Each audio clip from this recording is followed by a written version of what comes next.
गर्मी अपनी पराकाष्ठा पर है और आपको याद रहना चाहिए कि गर्मी के दिनों में पानी का कितना बड़ा मूल्य अपने को समझ में आता है। एक बूंद पानी का मूल्य उस चिड़िया से पूछिए जिसको घंटों से प्यास लगी है। एक गिलास पानी का मूल्य उस भाई से पूछिए जिसको बहुत जोर से प्यास लगी है। हम लोग अपनी थोड़ी सी तपन को शांत करने के लिए, गर्मी को शांत करने के लिए हम कूलर का उपयोग करते हैं। जानकार बताते हैं एक कूलर में दिन भर में 200 लीटर पानी लगता है। और मैंने लोगों से पूछा एक व्यक्ति को अपना जीवन चलाने के लिए दिन भर में कितना पानी अपेक्षित होता है, तो उन्होंने जवाब दिया भोजन और पीने में 10 लीटर पानी लगता है।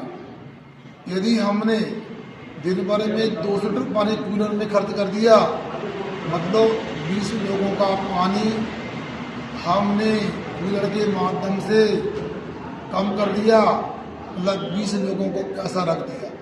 अब मान लो गर्मी से नहीं होती, एक कूलर का उपयोग करे फिर भी ठीक है। आज हर कमरे में कूलर चाहिए। मान लो व्यक्ति 5 कूलर का उपयोग करता है, 1000 लीटर पानी दिन में बर्बाद करता है। मतलब आपने अपनी ठंडी प्राप्त करने के लिए, आपने अपनी गर्मी शांत करने के लिए आपने 100 लोगों को प्यासा रखने का पाप का संग्रह कर दिया। मैं इतना कहना चाहता हूँ, कूलर का त्याग नहीं कर सकते तो घर में 5 कूलर न चला के 1 कूलर चलाएं।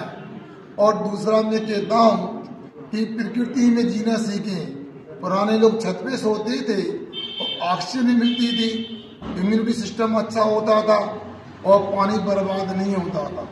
कुछ लोग कहते हैं हम एसी में रहते हैं, एसी में पानी बर्बाद तो नहीं होता, उसमें सांसें बर्बाद होती है। पानी के बिना तो फिर भी जीवन चल सकता है, सांसों के बिना व्यक्ति क्षण पर भी जीवन नहीं ले सकता।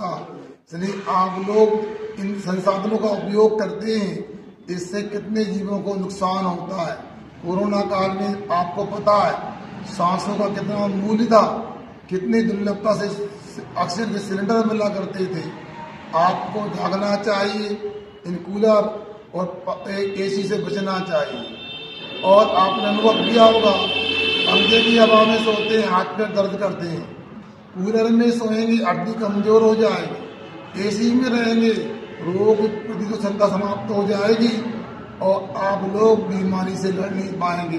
इसलिए संभल करके संसाधनों का उपयोग करें, ज़्यादा सुखी जीवन न जिए, प्रकृति में जीवन जीना सीखें। एक किसान होता है बिना कूलर के, बिना एसी के जीवन जीता है, उसे लू नहीं लगती, बीमारियां नहीं होती, उसे कोरोना नहीं हुआ। एसी और कूलर में रहने वालों के विसंगति होती है। इसलिए मैं कहना चाहता हूँ, गर्मी से आप बचना चाहते हैं तो आप घने वृक्षों का अवलंबन लें, छत पे सोने के माध्यम से रात गुजारें और बचें। अन्यथा ये तो आपको हानियां हैं ही। अभी सुना दिल्ली में एसी ब्लास्ट हो गया, 8 लोगों की जान चली गई। ऐसी कितनी घटनाएं होती हैं। तो तात्कालिक सुख के लिए हम लोग भय प्राप्त करते हैं, सुविधाएं, और जीवन समाप्त हो जाता है। इसलिए कूलर, पंखों और एसी से सावधान रहें और प्रकृति का जीवन जिए, प्रकृति की हवा में अपनी गर्मी को शांत करें।